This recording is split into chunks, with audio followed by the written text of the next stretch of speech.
Hello friends, कैसे हैं आप लोग। तो आज मैं आपके लिए लाया हूँ CGL 2023 के लिए फुल स्ट्रेटजी मेंस के लिए। तो देखिए आपको क्या करना है लास्ट 60 डेज़ में। सबसे पहले तो अपन सेक्शन 1 की बात करते हैं, जिसमें रीजनिंग आएगी और मैथमेटिक्स आएगा। 60 क्वेश्चंस आएंगे और 3 मार्क का एक क्वेश्चन है, आपको पता ही है। तो 180 नंबर का पहला सेक्शन होगा। सेकंड सेक्शन की बात करें तो इंग्लिश और जीके, जिसमें 1 घंटा मिलेगा और इंग्लिश के 45 क्वेश्चंस आएंगे और जीके के 25। तो दोनों को ऐड करें 210 नंबर का सेकंड सेक्शन बनता है। तो 180 और 210 390 नंबर की तो मेरिट बनेगी, फाइनल मेरिट जो बनेगी, है ना। इसके अलावा बात करते हैं अब सेक्शन 3 की, जिसमें आता है कंप्यूटर, जिसमें 15 मिनट मिलेंगे, 20 क्वेश्चन रहेंगे और 60 मार्क्स का थर्ड सेक्शन हो जाएगा। तो आपको ये पता चला कि 60 मार्क्स जो बचे कंप्यूटर के वो क्या है, वो क्वालिफाइंग नेचर के। ओके, तो टारगेट अब अपना है 330 आउट ऑफ 390, ये अपना टारगेट है। टारगेट इतना रखेंगे तभी तो 300 प्लस स्कोर कर पाएंगे।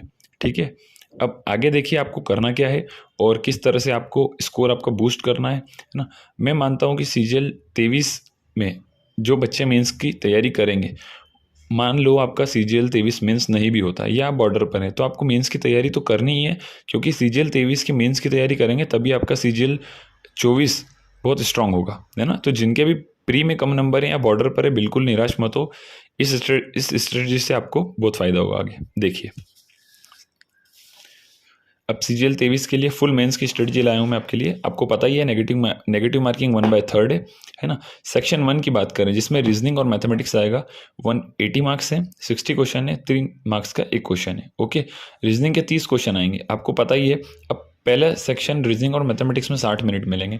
तो सबसे पहले आपको करना क्या है, इसमें आपको ये ध्यान रखना है कि आपको रीजनिंग उठा लेना है। और आप ये देखोगे कि 25 से 26 सवाल तो बन जाएंगे रीजनिंग के, बचे हुए 4 का क्या करोगे। तो इसी के लिए आपको ये पूरी स्ट्रेटजी अपनानी है, जिससे आप देखोगे कि एक सेक्शनल मॉक आपको डेली मेंस का रीजनिंग का लगाना है, आप 2 भी लगा सकते हैं, ये आप पे डिपेंड करेगा। ओके, अब बात कर रहे हैं कि एक सेक्शनल मॉक, मैंने प्री का क्यों बोला। प्री में क्या होता है, 25 क्वेश्चन होते हैं, आपको 12 से 15 मिनट में प्री का खत्म करना है, क्योंकि जो प्री में क्वेश्चन आते हैं वो बहुत अच्छे आते हैं और मेंस के आपके पास अभी इतने सारे मॉक रहेंगे नहीं कि ख़त्म हो जाएंगे आखिरी तक। तो अभी आपको ये काम करना है कि आपको 1-2 सेक्शनल रोज लगाने। सेक्शनल मॉक रीजनिंग में काफ़ी, उससे सब बहुत कुछ हो जाएगा। अब वीक चैप्टर्स की बात करते हैं। वीक चैप्टर्स कैसे इंप्रूव करोगे, या तो पिनेकल की बुक जो है उसमें आपके जो वीक टॉपिक्स हैं उनको लगा लो, या फिर आप यूट्यूब पे सर्च कर लो और प्रैक्टिस कर लो। और मैक्सिमम आपको प्रैक्टिस करनी है। मैक्सिमम प्रैक्टिस में आपको ये ध्यान रखना है कि आपको जो क्विजेस और सेक्शनल मौके वो बहुत लगाने हैं रीजनिंग में, उससे आपकी स्पीड बढ़ेगी। ठीक है, अब मैथमेटिक्स की बात करते हैं। सबसे मेन चीज़ जो आती है वो है कैलकुलेशन। आपको कैलकुलेशन बहुत ही अच्छी रखनी है, इतनी अच्छी रखनी है कि आप आपका टाइम बहुत अच्छे से मैनेज कर पाएँ। 30 मिनट में 30 सवाल मैथ्स के आपको करने ही हैं। एक सेक्शनल मॉक आपको मेंस का डेली लगाना है, जिसमें आप सेक्शन 1 लगाओगे तो मैथमेटिक्स और रीजनिंग आ ही जाएगा, है ना। और 1 से 2 सेक्शनल मॉक आपको PYQ के प्री के लगाने हैं, क्योंकि PYQ के मेंस के आपके पास इतने ज़्यादा मॉक तो है नहीं। तो आपके पास बचा क्या ऑप्शन है, आपको सिर्फ PYQ के प्री के मॉक लगाने हैं, 25 क्वेश्चन 20 मिनट में। इससे आपकी स्पीड बहुत बढ़ जाएगी, है ना। आपको वापस से बुक लगाने की जरूरत नहीं है, उन्हीं चैप्टर के लिए बुक लगाएं आप, जिसमें आपको सच में नीड है, आप जिसमें वीक हैं, है ना। जिसमें आप वीक हैं उसमें लगाइए। और आपको कैसे पता चलेगा वीक है, वीक पता चलता है सिर्फ और सिर्फ सेव्ड क्वेश्चन से। जैसे कि यहाँ पे मैंने लिखा है मॉक में सेव्ड क्वेश्चन, तो आपको ये पता चलेगा कि जो आपके मॉक में आपने सेव करें टेक्स्ट बुक वगैरह पे, और आप जब टेक्स्ट बुक में लाइब्रेरी पे जाओगे तो आपको दिख जाएगा कि यार ये तो वीक है, तो उन पे काम करिए। आपके नंबर ऐसे ही नहीं 90 में से 90 आ जाएंगे, या फिर 90 में से 80 आ जाएंगे, या 85 आ जाएंगे। आपको काम करना पड़ेगा उन चैप्टर्स पे, है ना। तो अगर आपको लग रहा है रेस आपका वीक है, प्रोबेबिलिटी आपका वीक है, तो आपके पास ये 45 डेज है, इसके अंदर आपको ये यूट्यूब से कवर कर लो और पिनेकल से। और कवर करना से सिर्फ कुछ नहीं होगा, आपको रिवाइज भी करना है। बहुत ज़्यादा बार आपको रिवाइज करना पड़ेगा, तब जाके कुछ होगा। ठीक है, अब आपको PYQ पे ही स्टिक रहना है, कोई कुछ भी बोल दे आपको इधर उधर नहीं जाना है। ठीक है, अब मैथमेटिक्स में इतना कर लोगे आपका बहुत हो जाएगा। बस आप लगे रहिए कंसिस्टेंसी से, 2-4 सेक्शनल मॉक रोज लगाइए, आराम से आपके नंबर आएंगे। पर तब मत लगाना जब आप 20 ही अटैम्प्ट कर पा रहे हो। पहले फिर तो आपको चैप्टर करने पड़ेंगे, है ना। फिर अच्छे चैप्टर करिए। अब सेक्शन 2 की बात करते हैं। इंग्लिश सबसे ज़्यादा परेशान होंगे बच्चे कॉम्प्रहेंशन में। कॉम्प्रहेंशन बहुत अच्छा आ रहा है। क्या करना है, 2 तो क्लोज टेस्ट, 2 पैसेज, 10 PQRS, ये आपको रोज करना ही करना है। 1 से 2 आपको सेक्शनल के मॉक लगाने हैं रोज। 1 से 2 आपको क्या करना है, सेक्शनल मॉक रोज लगाने 1 से 2, ये आपको ध्यान रखना है, लगाने ही लगाने हैं, है ना। इंग्लिश में कॉम्प्रहेंशन कवर हो, इसके लिए आपको 1 से 2 सेक्शनल मॉक रोज लगाने मेंस के, है ना। जो सेकंड सेक्शन आ जाएगा जिसमें जीके भी आ ही जाएगा। अब बात करते हैं वॉकैब। तो 1 से 1.5 घंटा वोकेबलरी रोज करनी है। जैसे अपन बात करें synonym, antonym, idiom, one word और स्पेलिंग की, तो ये आपको पांचों चीज़ें रोज करनी है। 20-20 मिनट सबको देना है, 15-15 मिनट सबको देना है।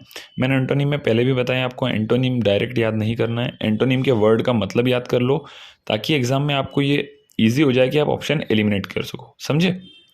ठीक है, आगे बात करते हैं ग्रामर की। ग्रामर में नीतू सिंह की वॉल्यूम 1 और एरर प्रो किताब काफ़ी होगी आपके लिए।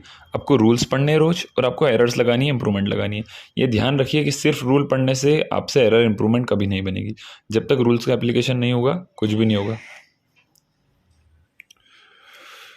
तो हम बात कर रहे थे ग्रामर की। अब आगे बात करते हैं सेव्ड क्वेश्चन और अनअटेम्प्ट क्वेश्चन जो मॉक में रहेंगे। तो ग्रामर इंप्रूवमेंट आपको करनी है। सेव्ड जितने भी आपके क्वेश्चन रहेंगे मॉक में, उनको आपको जो भी आपने सेव करें उनको अच्छे से देखना है कि किस रूल में आपको दिक्कत आई है। जो भी रूल्स में आपको दिक्कत आई है उन्हें सेव करके रखिए। आप नोट भी कर सकते हैं उन्हें एक कॉपी बना के, ताकि आपको पता रहे कि बार बार इन रूल्स में आपको दिक्कत आ रही है तो आप इसको रिवाइज कर लें। ठीक है, तो इंग्लिश की बात हो चुकी है। अब बात करते हैं जीके की। तो जीके में जो कोर सब्जेक्ट्स हैं आपको मेनली उन पे फोकस करना है। जैसे हिस्ट्री हो गया, ज्योग्राफी हो गया, पॉलिटी हो गया, साइंस हो गया, इकोनॉमिक्स हो गया, बायो में आ जाए, बायो भी साइंस के अंदर ही आ जाएगा। तो आपको ये ध्यान रखना है, कोर सब्जेक्ट को आपको बहुत अच्छा करना है। और बुक सिर्फ लूसेंट से आपका काम हो जाएगा, आपको कुछ दूसरी बुक की जरूरत नहीं पड़ेगी। प्रैक्टिस आप 50 to 100 क्वेश्चन रोज पिनेकल की बुक से प्रैक्टिस कर लीजिए। टिल मेंस आपके बहुत सारे क्वेश्चन हो जाएंगे। अब स्टैटिक के लिए आप देखें तो स्टैटिक सिर्फ एक बुक है, ब्रह्मास्त्र की बुक आती है, या फिर कोई भी सोर्स जो आपको सही लगे जिसमें स्टैटिक के सारे टॉपिक हो जाए वो आप कवर कर लीजिए। और स्टैटिक का एक टॉपिक आपको डेली करना है, जिससे आपको ये रहेगा कि एग्जाम तक आपके स्टैटिक के सारे टॉपिक कवर हो जाएंगे। अब जीके की आखिरी चीज़ पे बात करते हैं, वो है करंट अफेयर। तो करंट अफेयर आपको 1 साल का डीपली पढ़ना पड़ेगा, क्योंकि लास्ट 6 मंथ्स का तो आ ही नहीं रहा है। एसएससी में CGL 23 प्री में भी देखा है 2021-22 का जीके आ गया है, करंट अफेयर आ गया है। तो 1 साल का आपको डीपली करना पड़ेगा, यही आपको करना पड़ेगा।